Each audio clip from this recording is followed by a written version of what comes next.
नमस्कार फ्रेंड्स, स्वागत आहे तुमचं स्वादिष्ट रेसिपीज किचनमध्ये। तर आज मी बनवणार आहे हिरव्या मुगाचा डोसा।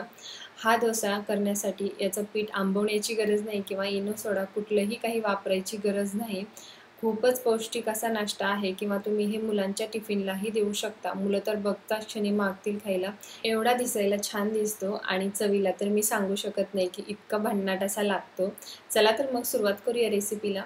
आणि हो, सुरुवात करण्याआधी जर तुम्ही माझ्या चॅनलवरती नवीन असाल तर प्लीज चॅनलला सबस्क्राईब करायला विसरू नका आणि व्हिडिओ आवडला तर लाईक करायलाही विसरू नका। आता इथे मी 1 कप मूग घेतलेलं होतं आणि ते रात्रभर पाण्यात भिजत घातलेलं होतं। तुम्ही याला 5-6 तासही भिजत घातलात तरी चालेल किंवा मग तुमच्याकडे वेळ नसेल तर 2 ते 3 तास कोमट पाण्यामध्ये मूग भिजत घालायचे आणि मूग भिजत घालतानाच आपल्याला पाव कप तांदूळही घालायचे। आता इथे मी पाव कप पोहे घेतलेले आहेत, ते आपण स्वच्छ धुवून घेऊया। आता इथे मी जेव्हा मूग भिजत घातलेलं होतं तेव्हाच तांदूळही भिजत टाकलेलं होतं। 1 कप मूग घेतलेला होता आणि पाव कप तांदूळ घेतलेला होता आणि पाव कपानीच आपण इथे पोहेही घेतलेले आहेत। आता हे तांदळातलं पाणी आपण काढून घेऊया आणि मिक्सरच्या भांड्यामध्ये काढून घेऊया। याचा आपण बॅटर बनवून घेणार आहोत डोस्यासाठी। आता इथे मी तांदूळ टाकून घेतलेला आहे। आता आपण मूग टाकून घेऊया मिक्सरच्या भांड्यामध्ये। तुमच्या मिक्सरच्या भांड्यामध्ये जेवढं मूग बसेल तेवढं घेऊ शकता।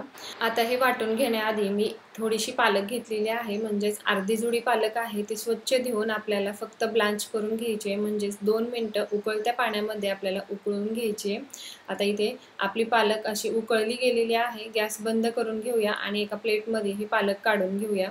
आता इथे पालक उकळत होती तोपर्यंत मी मिक्सरला अर्धे मूग वाटून घेतलेले आहेत आणि तुम्ही बघू शकता डोस्याचं पीठ अशा पद्धतीनं आपल्याला वाटून घ्यायचंय। जास्त जाडसरही ठेवायचं नाही आणि एकदम मऊसूत असंही दळून नाही घ्यायचं।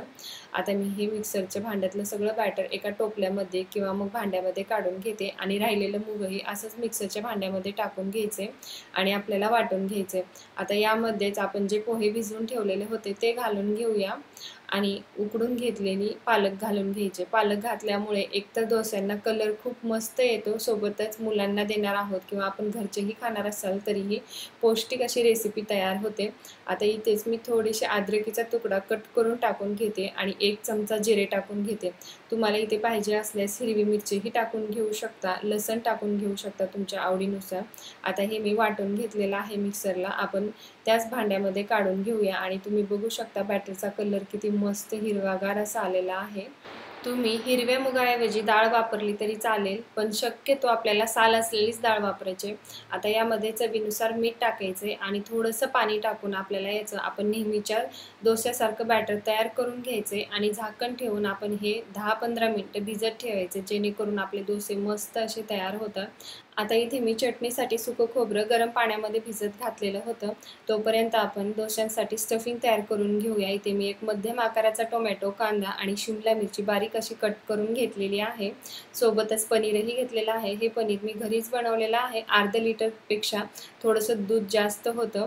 आता इथे कढईमध्ये 1 चमचा तूप टाकून घेतलेलं आहे आणि जिरे तडतडले गेले की त्यामध्ये बारीक कट करून घेतलेला कांदा टाकून घ्यायचे आणि तोही आपल्याला थोडासा हलकासा मऊ होईपर्यंत परतवून घ्यायचे आणि लगेच त्यामध्ये आपल्याला शिमला मिरची टाकायची आणि इथे हे परतवत असताना थोडी गॅसची फ्लेम हाय ठेवायची, जेणेकरून ह्या भाज्या जास्त मऊ पडत नाहीत। जर तुमची मुलं अशा पद्धतीने थोड्याशा क्रिस्पी भाज्या खात नसतील तर मग त्याला चांगलं मऊ करून घ्या, म्हणजेच कांदा आणि शिमला मिरची चांगली मऊ करून घ्यायची आणि नंतर मग त्यामध्ये टोमॅटो टाकून घ्यायचे आणि टोमॅटोही चांगला मऊसर करून घ्यायचे। परंतु मी इथे टोमॅटो, शिमला मिरची जास्त मऊ करत नाही बसलेली।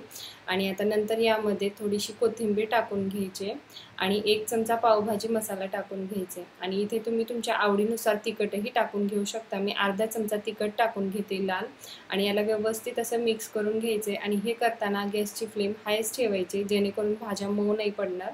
जर तुम्हाला मऊ करायचे असतील तर तुम्ही मऊ करून घेऊ शकता। आता इथेच आपण खिसलेला पनीर टाकून घेणार आहोत। पनीर टाकल्यामुळे भाजी किंवा मग या स्टफिंगला खूप मस्त चव येते। तुम्ही एकदा नक्की करून बघा, खूप मस्त होते, सोबतच पौष्टिकही आहे। तुम्ही इथे तुमच्या आवडीनुसार आणखीन वेगळ्या भाज्या टाकू शकता, गाजर किंवा बीटरूट असेल, ह्या काही भाज्या तुम्ही टाकून घेऊ शकता यामध्ये। आता इथे आपण चवीनुसार मीठ टाकून घेणार आहोत आणि गॅस बंद करून घेणार आहोत आणि हे थोडंसं मिक्स करून घ्यायचं आहे यामध्ये. इथेच तुम्ही लिंबाचा रसही टाकून घेऊ शकता, परंतु मी इथे टाकून नाही घेतलेला. आता मी गॅस बंद केलेला आहे. आता ही स्टफिंग थंड होते तोपर्यंत आपण चटणी बनवून घेऊया. इथे मी सुक्या खोबऱ्याची चटणी बनवणार आहे. तुमच्याकडे जर ओला नारळ असेल तर तेही वापरला तरी चालेल, परंतु मी थोडीशी वेगळ्या पद्धतीने आज चटणी बनवत आहे. आता इथेच मी एक छोटी वाटी शेंगदाणे घेतलेले आहेत, ते चांगले भाजून त्याच्यावरचं साल काढून घेतलेले ते टाकून घ्यायचे आणि एक मध्यम आकाराचा टोमॅटो मोठाडासा कट करून यामध्ये टाकून घ्यायचे आणि अर्धा चमचा तिखट टाकून घ्यायचे आणि चवीनुसार मीठ टाकून घ्यायचे. तिखट तुम्ही तुमच्या आवडीनुसार कमी जास्त टाकून घेऊ शकता. शेवटी थोडीशी साखर म्हणजेच 1 चमचा साखर टाकून घ्यायची आणि मुठभर अशी कोथिंबीर टाकून घ्यायची आणि तुम्ही ही एकदा चटणी करून बघा, खूप मस्त लागते. आता हे आपल्याला चांगली अशी बारीक मिक्सरला वाटून घ्यायची. इथे मी वाटून घेतलेले आहे आणि तुम्ही बघू शकता कलर आपला थोडासा उन्हाने वेगळा दिसत आहे, कारण पूर्ण ऊन माझ्या किचनमध्येच येतं. आता हे विसळून मिक्सरचं भांडं यामध्ये टाकून घेते आणि चटणीची तुम्हाला कन्सिस्टन्सी कशी हवी आहे त्यानुसार पाणी यामध्ये मिक्स करू शकता. आता यावरती नेहमीप्रमाणेच आपण फोडणी घालून घेणार आहोत. म्हणजेच 1 चमचा तेलामध्ये जिरे मोहरी टाकून घ्यायचे आणि थोडीसा कढीपत्ता टाकून घ्यायचा आणि ते सगळं व्यवस्थित तडतडलं की मग या चटणीमध्ये टाकून घ्यायचे आणि मग तयार आहे आपली मस्त अशी चटणी. आता आपण डोसे बनवायला घेऊया. इथे 15-20 मिनिटं झालेले होते आणि आपलं पीठही मस्त असं मुरलं गेलेलं आहे. परंतु तुम्ही बघू शकता इथे पीठ थोडंसं घट्टसर वाटते मला, म्हणून मी लागेल एवढं असं पाणी टाकून घेते. आपण नेहमीचं जसं आपण डोस्यांसाठी तयार करतो ना बॅटर, तशाच पद्धतीने आपल्याला इथं बॅटर तयार करून घ्यायचं किंवा त्यापेक्षा थोडंसं घट्टसर असं बॅटर ठेवायचे. आता इथे आपण डोसे करायला घेऊया आणि तवा आपला व्यवस्थित असा गरम सगळीकडून करून घ्यायचे, कारण हा तवा माझा लोखंडाचा म्हणजेच कास्ट आयरनचा आहे, त्यामुळे एकीकडे गरम होतो आणि एकीकडे गरम नाही होत. त्यामुळे फिरवून सगळीकडून व्यवस्थित असं गरम करून घ्यायचे. एकदा तवा सगळीकडून व्यवस्थित गरम झाला की मग त्याच्यावरती डोसे खूप मस्त उठतात. आता इथे मी सगळीकडून व्यवस्थित असं तेल लावून घेतलेलं आहे आणि त्यावरती आता आपण थोडंसं पाणी टाकून घेणार आहोत. सुरुवातीला तवा चांगला हाय फ्लेमवरती गरम करायचा आहे आणि अशा पद्धतीने यावरती पाणी शिंपडून घ्यायचं आहे किंवा मग ओल्या कपड्यांनीही पुसलात तरी चालेल. आता हे पाणी आपण एका कपड्याने किंवा मग टिश्यू पेपरने व्यवस्थित असा तवा पुसून घ्यायचे. असं केल्याने तव्यावरती एक लेयर तयार होते आणि डोसे खूप मस्त उठतात. आता इथेच मी 2 पळ्या बॅटर टाकून घेतलेला आहे आणि हे बॅटर आपल्याला एकाच दिशेने गोल असं फिरवून घ्यायचे आणि बॅटर फिरवत असताना पळी उचलायची नाही. आता यावरती झाकण ठेवून आपण हे 2 मिनिटं वाफवून घेणार आहोत, जेणेकरून जो मुगाचा थोडासा कच्चेपणा असेल तो जाईल. आणि तुम्ही बघू शकता डोसा किती मस्त जाळीदार झालेला आहे.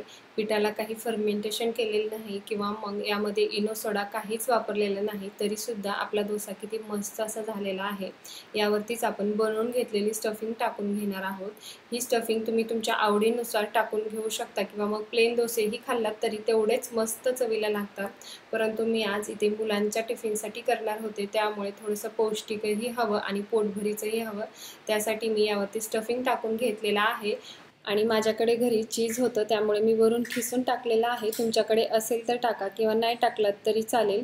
आता आपला डोसा खालून मस्त असा शेकला गेलेला आहे. त्याला फोल्ड करून घेऊया आणि मग तयार आहे आपली मस्त अशी पौष्टिक लहान मुलांच्या डब्यासाठीची रेसिपी. तुम्ही ही नक्की ट्राय करून बघा. तुम्ही डब्याला देऊ शकता किंवा मग नाश्त्याला म्हणून खाऊ शकता किंवा दुपारच्या जेवणालाही खाऊ शकता. मस्त असा पोटभरीचा नाश्ता आहे हा. तुम्ही हा डोसा डब्यात जरी दिलात तरी मऊ पडत नाही किंवा मग वातड होत नाही. तुम्ही ही एकदा नक्की ट्राय करून बघा. खूप मस्त रेसिपी आहे. आणि हो, तुम्हाला जर माझा आजचा व्हिडिओ आवडला असेल तर व्हिडिओला लाईक करायला विसरू नका आणि जास्तीत जास्त शेअर करा. आणि चॅनलवरती नवीन असाल तर प्लीज आपल्या चॅनलला सबस्क्राईब करायला विसरू नका आणि बेल आयकॉनवरतीही क्लिक करा. आणखीन भेटू अशाच नवीन रेसिपीसोबत. धन्यवाद.